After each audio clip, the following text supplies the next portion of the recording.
Assalamualaikum warahmatullahi wabarakatuh. Assalatu wassalamu ala asrofil anbiya'i wal mursalin wa ala alihi wa sahbihi ajma'in amma ba'du. Puji syukur atas kehadiran Allah yang dimana kita masih diberikan nikmat serta hidayah dan inayahnya hingga pada saat ini kita masih berkumpul di kelas tercinta ini. Sholawat serta salam tidak lupa tercurahkan kepada junjungan Nabi besar kita Muhammad yang dimana kita nantikan syafaatnya kelak di yaumil akhir nanti. Amin ya robbal alamin.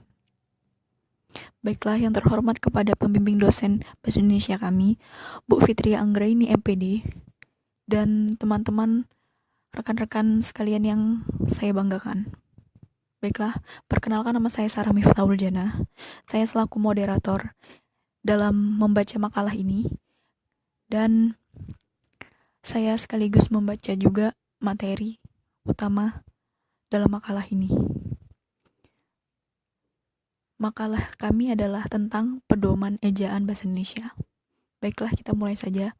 Yang pertama itu ada sejarahnya Puebi, yaitu pada tahun 1900 yang dicetuskan oleh C.H. van Puisen mendapatkan perintah untuk menyusun ejaan Melayu dengan mempergunakan aksara Latin dalam usahanya untuk mempersatukan bermacam-macam sisi Indonesia yang sama. Kemudian tim ejaan yang bertolak dalam sistem ejaan Belanda sebagai landasan pokok, dan waktu itu masih benar-benar dalam bahasa Melayu ya, sepertinya dulu itu seperti huruf J itu jadi jang, pajang, sajang. Kemudian ada EO atau greo atau teo.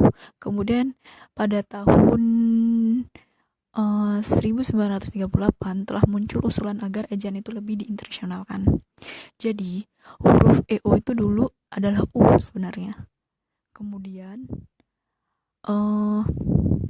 kata ulang itu dituliskan dengan angka 2, seperti anak 2 berjalan-jalan keberatan kayak gitu. Kemudian awal di kata depan tuh dirangkai, misalnya di rumah, di kebun, di lain-lain, yang dimana di itu hanya dipakai dalam suatu kalimat di depan yang menunjukkan suatu arah ataupun lokasi tertentu. Baiklah, lanjut lagi di tanda baca. Di sini ada tanda baca koma, tanda titik koma, tanda titik 2, tanda hubung, tanda pisah, tanda tanya, tanda seru, tanda elips, tanda petik tunggal, tanda kurung siku-siku, tanda garis miring, tanda penyekat atau opsir. Nah, di sini nih tanda-tanda ini punya bermakna ya dalam penulisan ataupun kalimat-kalimat. Misalnya tanda koma dipakai untuk memperhatikan kalimat, menjedah kalimat. Kemudian tanda titik untuk memperhatikan. Terus tanda tanya itu untuk menanyakan suatu kalimat yang harus memakai tanda tanya. Habis itu tanda seru dipakai sebagai tanda ketika kaget ataupun tercengah, dan lain-lainnya. Baiklah, materi selanjutnya akan dibawakan oleh Dea. Kepada Dea saya persilahkan. Assalamualaikum warahmatullahi wabarakatuh. Perkenalkan, nama saya Dea Sadila dengan NPM 20111000294. Di sini saya akan menyampaikan materi tentang huruf kapital dan huruf miring. Yang pertama adalah huruf kapital. Huruf kapital atau bisa disebut dengan huruf besar dapat dipakai sebagai huruf pertama kata pada awal kalimat. Yang kedua, huruf kapital juga bisa dipakai sebagai huruf pertama nama orang.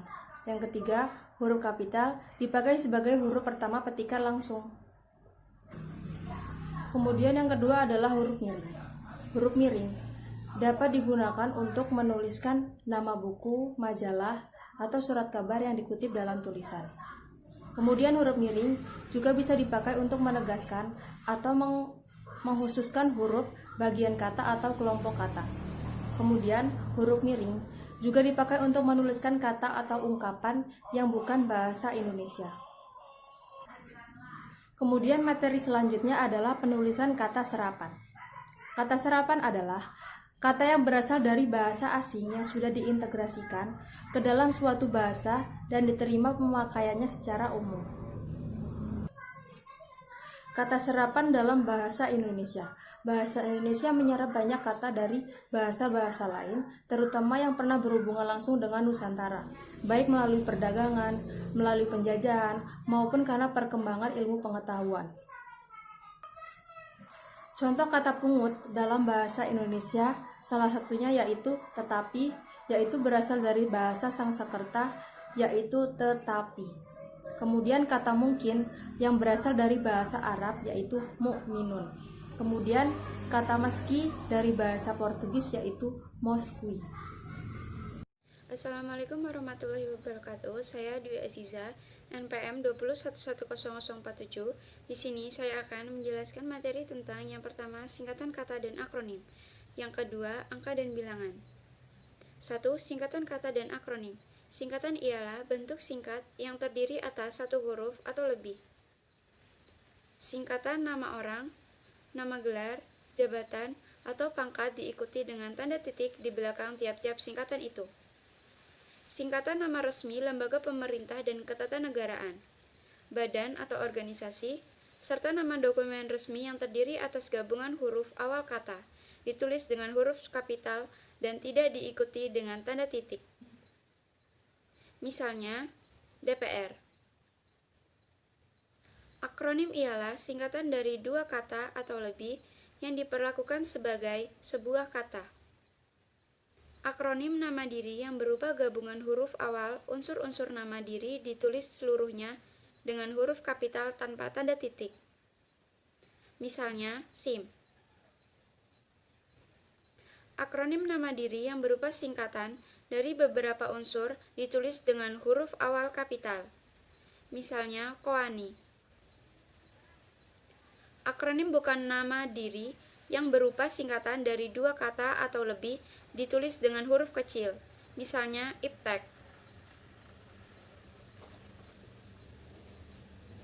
Yang kedua, angka dan bilangan.